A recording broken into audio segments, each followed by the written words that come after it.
there when my wife and I, went down to the hospital that Wednesday afternoon, and Dr. Larry Kripe, came, and I mean, he was point blank, like he should be, and told us exactly what we were dealing with. You have about 30 seconds to sit there and why me?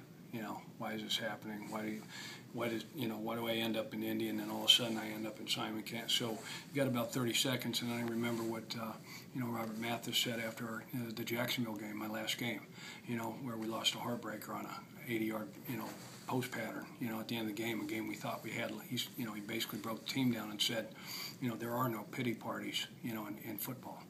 Let's go back, let's go in tomorrow, watch the tape, clean up the errors, and move on.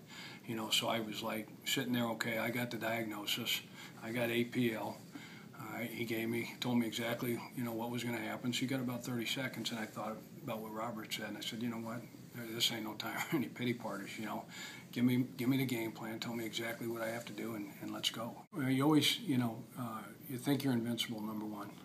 We all do, and we think nothing like that is ever going to happen to us. And so once you're faced with the circumstances that I was faced with, because you've read about it, you've heard about cancer, you've heard about the things that people have gone through, all the symptoms, those type of things, and so for a minute you might sit there and think, are you going to be strong enough, But what you find out is that you are.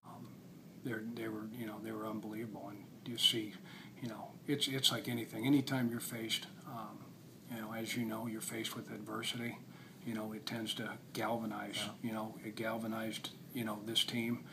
Galvanized my family, even more. And I think when you talk about, not taking things for granted and appreciating, everything that the good Lord has given us, I got to see another side of I know my wife, and 24 years of marriage, I knew she was tough. I didn't know she was that tough and that strong, and my kids were outstanding.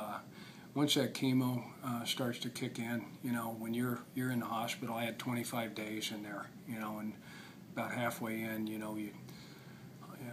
all the, this.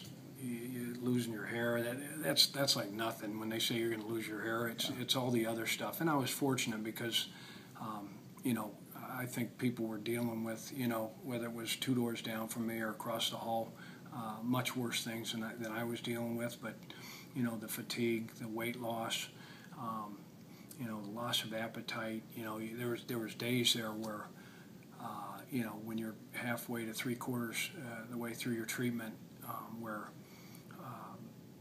I slept, I think, maybe 20, 21 hours, out of the 24. I mean, some days you just didn't, I can remember telling Dina, I just ain't got nothing. There's nothing there today, but really what got me through was my wife, my family, and this team.